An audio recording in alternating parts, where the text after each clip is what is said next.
This is also telling Woj, our Adrian Wojnarowski, that the league also had positive conversations with the NBPA about the players' desire to eventually restart the season. Players were reportedly polled about returning, and some reacted on Twitter with this. John Morant saying simply, "I want to play."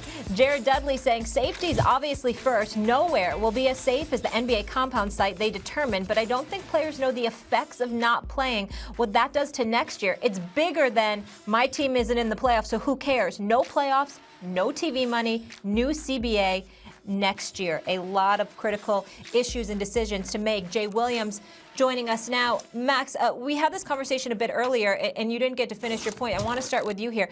Which side should have the final say in deciding when the NBA returns? Is it the players or is it the owners? The players, because they're the ones taking risk. And if they're willing to take risk, okay. And as Jared Dudley says, I mean, I presume that means that there's enough testing going on where if they can locate the virus. If someone's sick, they can isolate that person so it doesn't spread. I mean, if the entire population of the United States had that kind of access to testing, we could isolate the virus and do a much better job than we've done so far. So he's right about that. And really, to me, the question becomes, are the tests readily available enough that the NBA can acquire them? And also, how does it look? You know, that is also important. And not just how it looks, but what's the reality? Are those tests being taken away from areas of, like, where it's vitally important to get the tests? Let's not forget, Stephen A., Jay, that this virus so far has had a much greater impact on black and brown people. And that has to do with systemic racism and demographic breakdowns in geography and stuff like that, and socioeconomic position, but it has. And so much like, you know, Stephen A., a lot of times we'll talk about how people eventually have to take risks.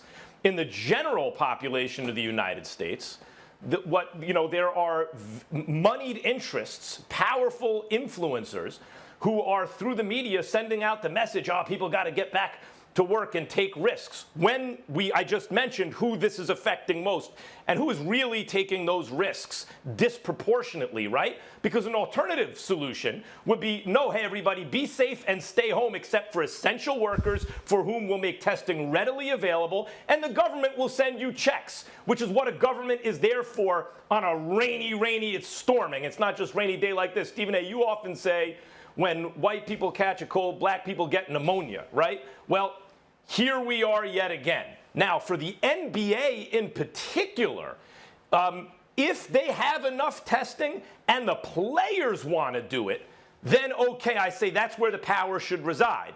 If the players don't feel safe or they don't want to take that risk or testing is not what it might otherwise be, then they're the ones who should be able to say, no, we're opting out of this. This is a risk that, for example, the owners don't have to take. First of all, I disagree with you on a multitude of levels. Let me get one point out of the way.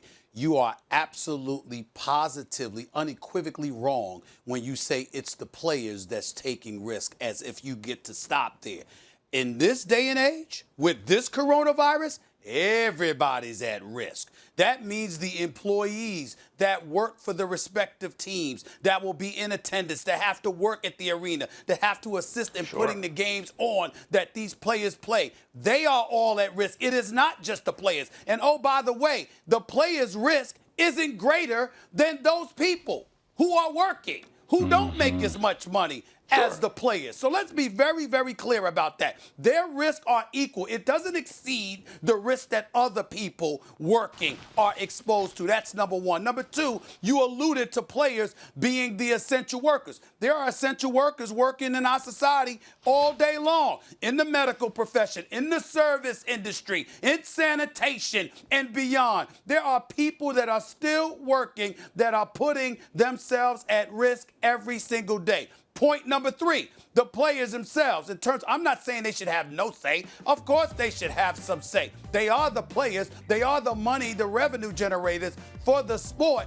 But, excuse me, there's a commissioner for a reason. Now, if you said to me, pick between the players and the owners, I'm going to pick the players. But if you're going to recognize the fact that even though the commissioner is employed by the owners, that Adam Silver is indeed a great commissioner, that he does have the power to make these kind of decisions, that he doesn't have to necessarily capitulate to the owners because obviously he has a league to oversee and to be responsible for.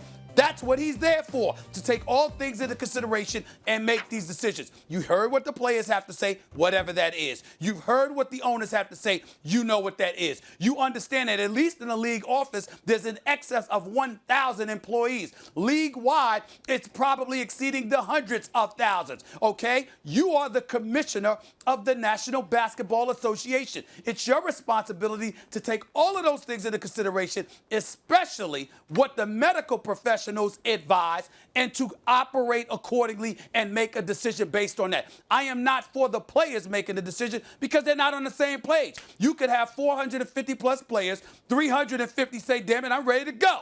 100 say, hell no, I don't want to play. The commissioner has to make that call. That's what he's there for. He should be the one to make the call, not the players, not the owners. The commissioner of the National Basketball Association. That's his job.